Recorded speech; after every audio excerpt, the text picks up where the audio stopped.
नमस्कार दर्शक बंधु आज अनुचिंता पवन को नहीं पवन आमको कौन शिखौची आसंतु शुणिबा शास्त्रकार कौन कहते कहले परिबहति च गंधम पद्धतौ निर्विकारम बरयति गति कष्टम बंटनायास्य दिक्षु नदति नटति तोषात् कृप्त लोकोपकार पवन इति निजाक्षाम संविधत्ते यथार्थाम।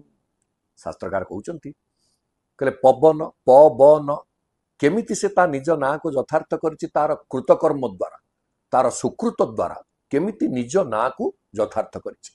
प्रथम है प से कौन करे परिबहति च गंधम पद्धतौ निर्विकार बाट घाट जोठी जहा सुगंध दुर्गंध जहा भी हो से आणुची एवं आमको से बहन करिकी बोहिकी आणुची परिबहति च गंधम कहले कोठी आणुची ना दीक्षु दिग मानकर बांटिबा पई बरयति गति कष्टम से गति करिवार कष्ट को मध्य वरण करुची। एक रे परिवहन करुची गंध को दुई रे गति कष्ट को वरण करुची।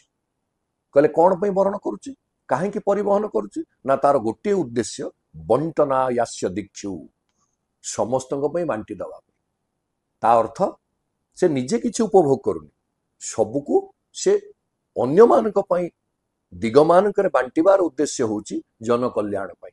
जदि कोठी सुगंध मिलुची लोक उपभोग करुची जदि कौनसी जगह दुर्गंध आसुची लोक सचेतन होची पवन द्वारा जे अमुक जगह दुर्गंध अछि ताकू मु परिष्कृत करी।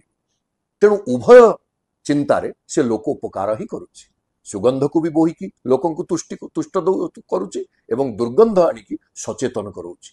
तेणु पवन जो बंटन करुची बहन करुची परिवहन करुची एवं गति कष्ट को वरण करुची ये कोथि पाई ना क्लुप्त लोकोपकार जनसेवा लोकोपकार करिवा पई जगत कल्याण पाई पवन एई भली कार्य करुची। जेतेबेले लोकोपकार जणे करिवो ता भितरे आत्मसंतोष आसीबो केवल निज पई रोजगार करी निजे बंचिबा निज कथा बुझिबा निज परिवार कथा को भाबिबा आउ किछि न भाबिबा या द्वारा केबे शांति मिले नहीं।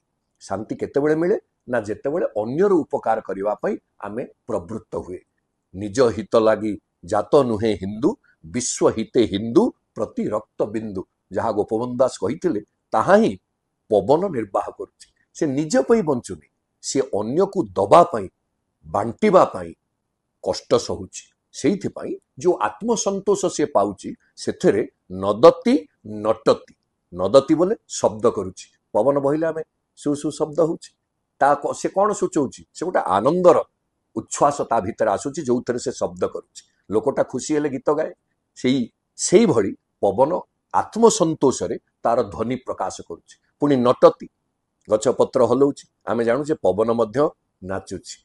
तेणु ये नाचिबा आउ नाद करिबा नाद आउ नाच कोथुर आसुछि तार लोकोपकार जनित संतोषरु।